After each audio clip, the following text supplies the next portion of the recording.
So industrialisation పెరిగే కొలది cancers పెరిగిపోతున్నాయి. మరి విలేజెస్ ఏమైనా ఎగ్జామ్టెడ్ అంటే అది కూడా కాదు. మరి విలేజెస్లో ఫెర్టిలైజర్స్, పెస్టిసైడ్స్. ఓకే, ఈ లెక్కను చూసుకుంటే సిటీలో అయినా మరి విలేజెస్లో అయినా కానీ ఎక్కడైనా కానీ విలేజెస్ తక్కువే, బట్ ఈ పొల్యూషన్ నుంచి తప్పించుకోవాలి. అట్లీస్ట్ వాళ్ళు కొంచెం మనకన్నా హెల్తీ ఫుడ్ తింటారు, మంచి వెజిటబుల్స్ దొరుకుతాయి, మంచి పాలు తాగుతారు. ఇక్కడంతా ఆక్సిటోసిన్ ఫీడ్ చేసిన కౌస్ నుంచి తీసే మిల్కే కదా ఇదంతా మనం తాగే పాలని. ఇది మాత్రం చాలా డేంజర్ అనిపిస్తుంది సార్. అసలు ఏది తీసుకోవాలో ఏది తీసుకోకూడదని ఒక నుంచి డైలమోలో పడిపోతున్నాయి. మీరు ఈ కామర్స్ నుంచి ఫుడ్ ఆర్డర్ చేశారు, దేంట్లో వస్తుంది అది? సో ఏదైనా ఒక బ్లాక్ ప్లాస్టిక్ కంటైనర్లో వస్తుంది. అవును, ఆ హాట్ ఫుడ్ని వాడు మైక్రోవేవ్లో పెట్టి వేట్ చేస్తాడు. ఆ ప్లాస్టిక్స్ అన్ని billions of micro nano plastic particles ఫుడ్లోకి వెళ్ళిపోతున్నాయి.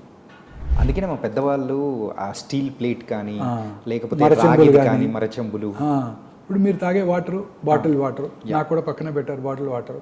అది ఎట్లా వచ్చింది?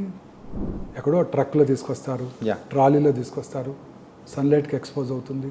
మన ట్రాపికల్ కంట్రీ, ఆ వేడికి ఆ ప్లాస్టిక్స్ అంతా వాటర్లోకి వెళ్తాయి, అవి మనం తాగేస్తాం. ఓకే.